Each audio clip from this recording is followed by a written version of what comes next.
Ever since I first stepped through the door behind me as Prime Minister, I have striven to make the United Kingdom a country that works not just for a privileged few, but for everyone, and to honour the result of the EU referendum. Back in 2016, we gave the British people a choice. Against all predictions, the British people voted to leave the European Union. I feel as certain today as I did 3 years ago that in a democracy, if you give people a choice, you have a duty to implement what they decide. I have done my best to do that. I negotiated the terms of our exit and a new relationship with our closest neighbours that protects jobs, our security and our union. I have done everything I can to convince MPs to back that deal. Sadly, I have not been able to do so. I tried 3 times. I believe it was right to persevere, even when the odds against success seemed high. But it is now clear to me that it is in the best interests of the country for a new Prime Minister to lead that effort. So I am today announcing that I will resign as leader of the Conservative and Unionist Party on Friday the 7th of June, so that a successor can be chosen. I've agreed with the party chairman and with the chairman of the 1922 committee that the process for electing a new leader should begin in the following week. I have kept Her Majesty the Queen fully informed of my intentions, and I will continue to serve as her Prime Minister until the process has concluded. It is, and will always remain, a matter of deep regret to me that I have not been able to deliver Brexit.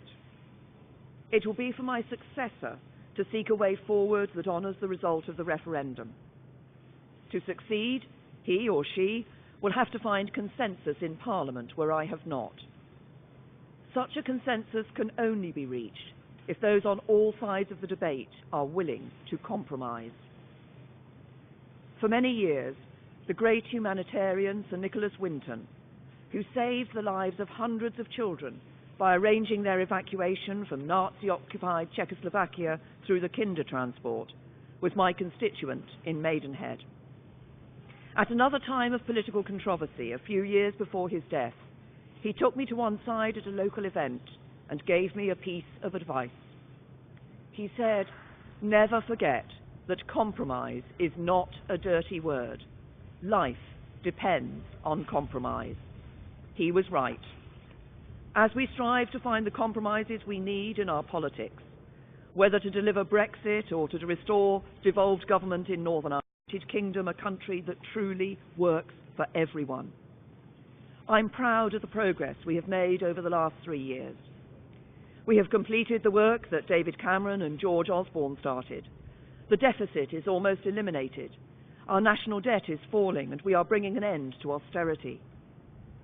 My focus has been on ensuring that the good jobs of the future will be created in communities across the whole country, not just in London and the South East, through our modern industrial strategy. We have helped more people than ever enjoy the security of a job. We are building more homes and helping first-time buyers onto the housing ladder, so young people can enjoy the opportunities their parents did. And we are protecting the environment, eliminating plastic waste, tackling climate change, and improving air quality. This is what a decent, moderate and patriotic conservative government on the common ground of British politics can achieve, even as we tackle the biggest peacetime challenge any government has faced. I know that the Conservative Party can renew itself in the years ahead, that we can deliver Brexit and serve the British people with policies inspired by our values. Security, freedom and opportunity. Those values have guided me throughout my career. But the unique privilege of this office is to use this platform to give a voice to the voiceless, to fight the burning injustices that still scar our society. That is why I put proper funding for mental health at the heart of our NHS long-term plan.